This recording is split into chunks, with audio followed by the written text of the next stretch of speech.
forma, se estabeleceram como pequenos deuses. Há muito poucos reis que reconhecem Deus em termos de um poder maior do que o deles. Ou eles podem usar a linguagem, mas eles se consideram como estando acima da lei, como os intérpretes máximos da lei. Então, eu sempre digo que há apenas há alguns reis que não se consideravam pequenos deuses. Hammurabi criou um dos maiores impérios do Antigo Oriente Próximo. Ele estabeleceu a base para uma civilização que iria perdurar por mais de 1000 anos após sua morte. Mas era uma civilização baseada no poder, no prestígio, na busca da riqueza e com pouco conhecimento do Deus Criador. Até mesmo a dinastia de Hammurabi não conseguiu durar para sempre. Depois de um reinado de mais de 40 anos, tribos bárbaras das montanhas do leste chegaram para atacar e enfraquecer a Babilônia. Um longo período de conflitos começou.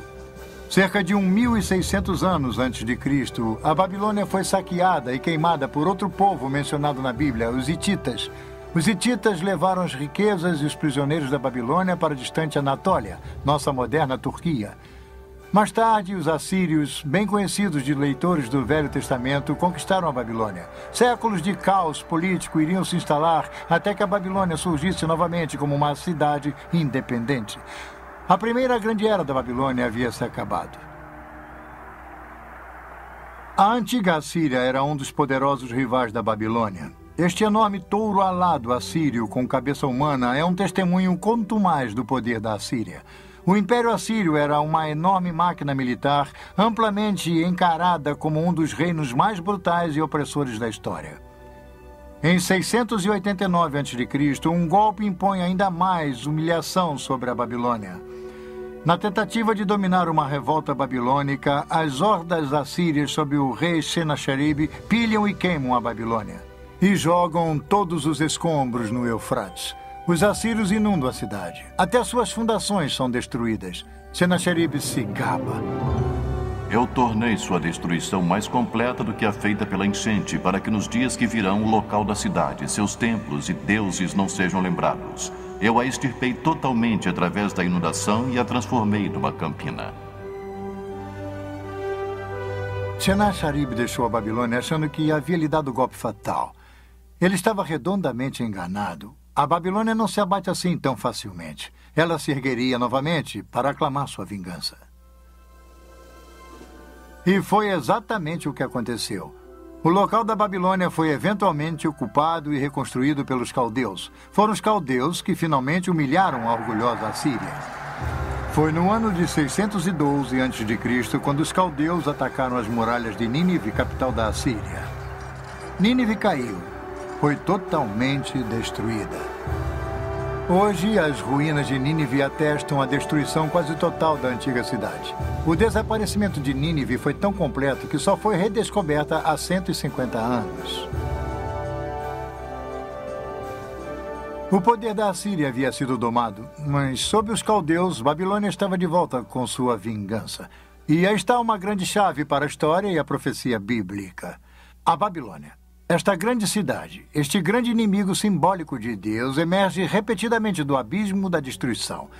Ela reaparece sempre nos diversos estágios da história, influenciando o curso da civilização. A queda assíria deixou um vácuo que tanto o Egito quanto a Babilônia procuraram preencher. 1000 anos após a Era de Ouro de Hammurabi, a Babilônia finalmente tinha a chance de reganhar a proeminência e o prestígio que um dia foram seus. E estávamos no verão de 605 a.C. Forças babilônias bem armadas realizaram um ataque rápido e decisivo contra os egípcios. Suas forças se confrontaram em Caxemir, ao norte da Assíria. A batalha custou ao Egito seu controle do Oriente Médio. Agora, quase um milênio após Hammurabi, a Babilônia mais uma vez mantinha um poder indiscutível no Antigo Oriente Próximo. Sim, a Babilônia estava de volta. Mas será que uma Babilônia ressurgente, reconstruída, poderia evitar a sorte que havia assolado a cidade de Nimrod e o império de Hammurabi? Somente o tempo iria dizer. Babilônia. passado, presente e futuro.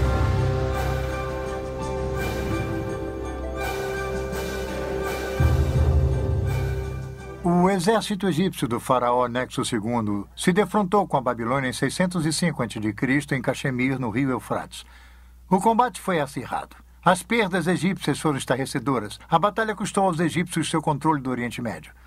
O general que despachou os egípcios era um príncipe coroado caldeu de 25 anos. Ele mais tarde se tornaria o maior rei da Babilônia, o legendário Nabucodonosor. A Babilônia chegaria ao ápice de sua glória sob o poder desse dirigente. Nimrod, Hammurabi e agora Nabucodonosor. O Velho Testamento treme ao ouvir seu nome.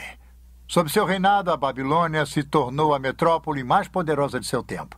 Invejada, temida tanto por amigos quanto inimigos. Nabucodonosor, o rei, pelo que podemos dizer, é um composto de vários aspectos de seres humanos. Ele é poderoso e cruel quando ele precisa ser.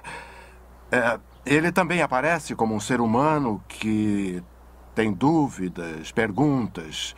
Ele não consegue responder a todas as perguntas. Então ele tenta se cercar daqueles que, pelo menos, podem responder a algumas dessas perguntas. E se eles não as respondem muito bem, ele os elimina.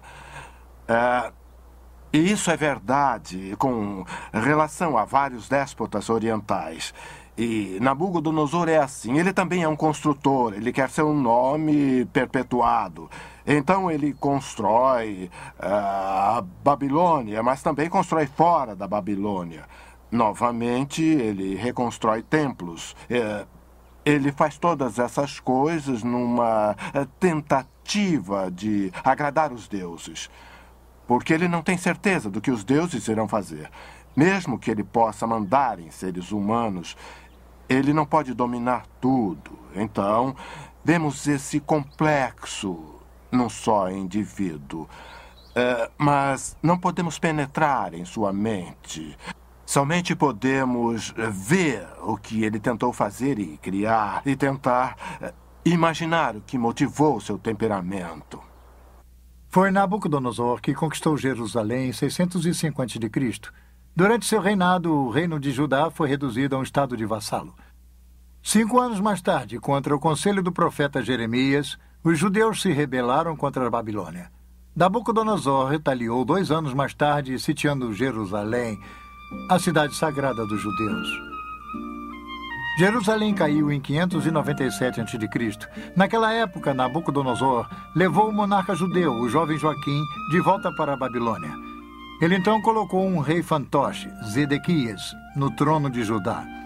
Tudo isso é mencionado pelos autores da Bíblia.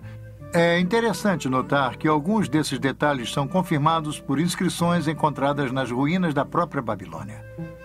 Este bloco de barro do Museu Britânico, chamado de Crônica de Nabucodonosor, foi traduzido em 1956. Ele registra a derrota dos egípcios em Caxemir em 605 a.C., nos conta sobre a subida de Nabucodonosor ao poder, menciona a conquista de Jerusalém e a nomeação de Zedequias como rei fantoche em Judá.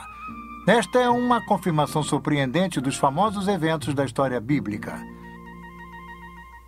Mas, uma década mais tarde, a Judéia se rebelaria pela última vez. O rei fantoche de Jerusalém, Zedequias, fez uma trama com os egípcios. Nabucodonosor reagiu com um ataque final devastador. Durante 18 meses, a cidade ficou sitiada. Finalmente, no verão de 587 a.C., Nabucodonosor conquistou e dessa vez destruiu Jerusalém e seu templo. Ele pilhou seus tesouros e levou a maior parte da população restante para a Babilônia.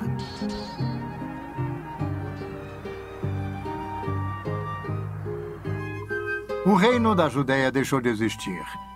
Os judeus se tornaram um povo em exílio. Uma pungente lembrança disso é relatada no Salmo 137. Esta bela canção expressa a extrema tristeza dos judeus cativos, chorando por sua terra natal. By the rivers of Babylon, we sat down and wept.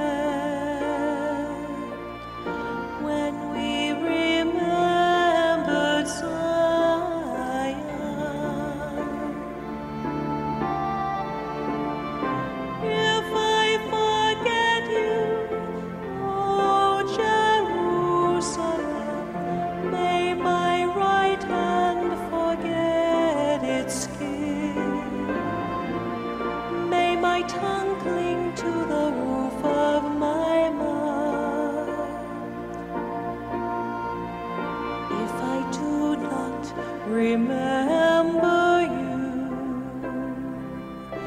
If I do not consider Jerusalem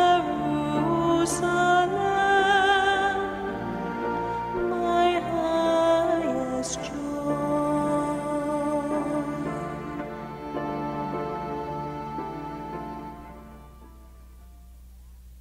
Babilônia estava no auge de sua glória quando os exilados judeus chegaram. Os cativos da Babilônia ficaram pasmos quando a viram. De acordo com os historiadores gregos, a Babilônia era maior em esplendor do que todas as cidades do mundo conhecido. Vinham visitantes de muitas partes para ver as maravilhas da Babilônia. Nabucodonosor foi um grande construtor, assim como um grande general, como Ramsés II no Egito, como Salomão em Israel. A Babilônia de Nabucodonosor era uma cidade de magníficos palácios, templos, parques e jardins. A escala e o tamanho gigantesco da cidade era surpreendente. Sua população estava estimada entre 100 e 200 mil. Era a maior cidade da Terra.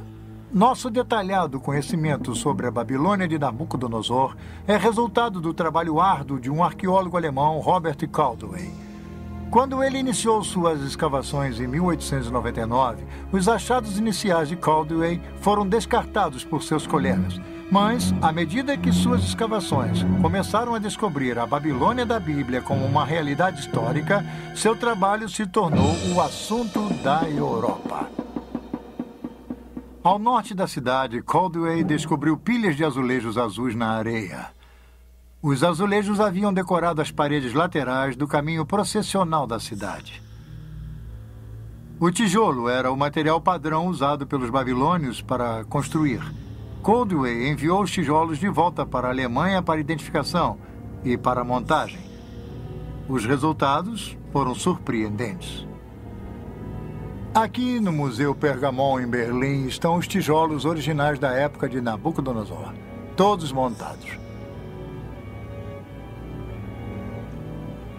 Esses magníficos leões, por exemplo, eram um símbolo da deusa Istar, uma das maiores divindades da Babilônia. Havia 120 desses leões ladeando o caminho para o enorme portão de Istar. Esta é a visão do caminho processional da Babilônia de hoje. As pedras que formam a pavimentação são as mesmas sobre as quais Nabucodonosor caminhou. Suas paredes foram parcialmente reconstruídas por arqueólogos, e embora elas não tenham os belos leões de tijolos brilhantes que uma vez se adornavam, elas ainda fornecem a ideia da magnificência dessa famosa avenida. Um homem se impressionou com as descobertas de Caldwell, um diretor pioneiro de filmes, D.W. Griffith. Em 1916, Griffith produziu Intolerância, um filme histórico sobre a desumanidade do homem para com o homem. O tema central no filme de Griffith era uma espetacular reprodução da vida na Babilônia, com o clímax da queda da cidade.